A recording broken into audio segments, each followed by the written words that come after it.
Okay, and welcome back once again to the Felinsky Show. Okay, so today what I want to talk about are mentors and how important they are. They've been to me for sure. And I've listed some of the names of some of the folks that I've followed for years. And at the top of the list, Tommy Hopkins. He's just fantastic at, and was my original mentor and taught me the language art of sales, and it made a huge difference in my life.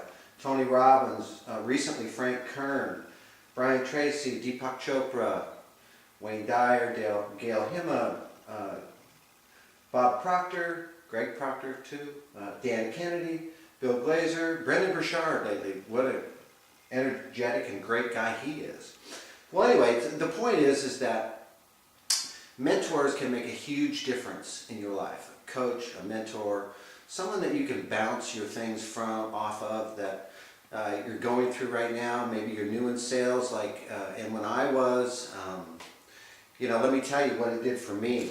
When I started in sales, I was just a young 21-year-old wet-nosed kid, and I love people, right? And so I had no problem talking to folks. I just didn't know what to say exactly. So I went from that and still making a sale here and there to a weekend boot camp where I spent more money than I had really, but I went to this boot camp to learn from Mr. Hopkins, and what I learned over that weekend I started to implement on Monday, the very next Monday, and over the course of the next 6 months or so, as I continue to take massive action, which is really the critical part, because there's so many people that are always getting ready to go.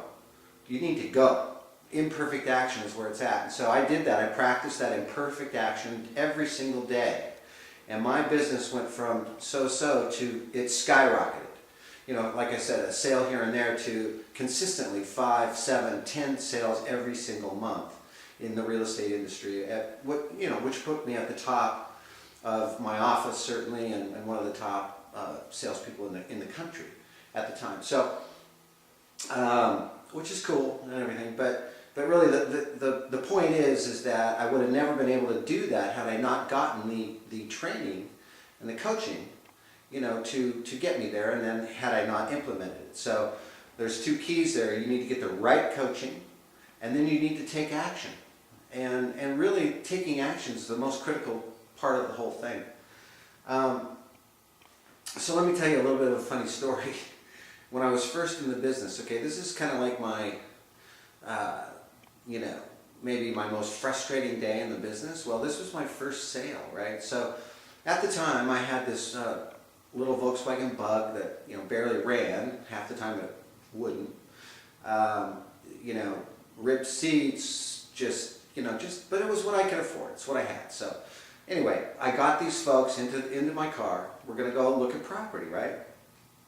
Well, first of all, they were fairly large people, and to shoehorn them into the back seat of the Volkswagen was no easy thing for them. Thank goodness. And it was like an 85, 90 degree day, so it was not, and of course no air. So, needless to say, not very comfortable for them. So we drive 30 miles to this first home, and we look at it, and all's well, and we come outside, and I have a flat tire. Great. So I go and, the trooper I am, in my suit, sweating profusely, go to the front of the car, because in the Volkswagen that's where the trunk was in the front, engine was in the back. Boom, to get the spare. The spare is not there. Great. So I have to go to the seller now, who I just showed his home to my client, my buyer client, and ask if he could give me a ride down to the gas station, to get the tire fixed that was flat. He said sure. We go down, get to the gas station, fix the flat tire. All the while my clients are waiting, standing by my car or inside the car, whatever. And so guy gets done fixing the tire, reach in my pocket to pull out some money to pay for it, and no money. So I had to borrow $20 from the seller, mind you, that I just showed their home, borrowed $20 from him, got back, put the tire on. The seller helped me because he had the tools, I didn't. We got the tire back on.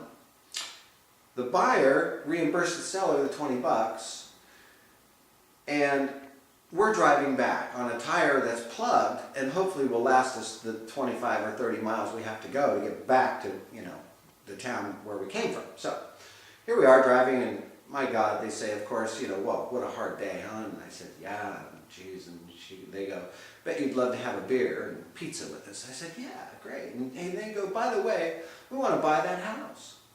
I'm like, what? Cool.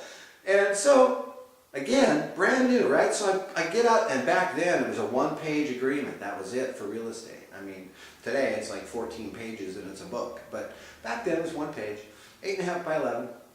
Get it out. I'd gone to school to learn how to fill this stuff out, right? Well, it looked like Greek to me. It's the first time I'd ever really filled one out for a live customer. So I'm like, well, what do you think goes here? I asked them, and they go, the sales price. I'm like, cool. So, long story short, filled out the agreement. They ended up purchasing the home. It was a funny story that turned out great. In retrospect, it's funny because their last name is Trainer.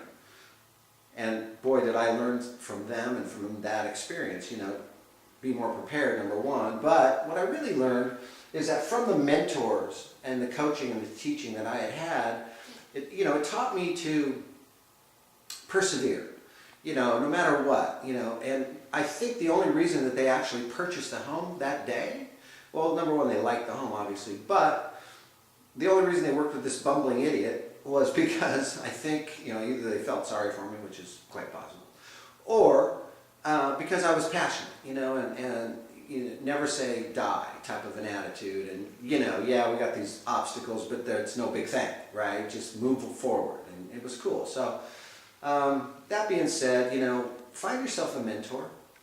Doesn't matter who it is.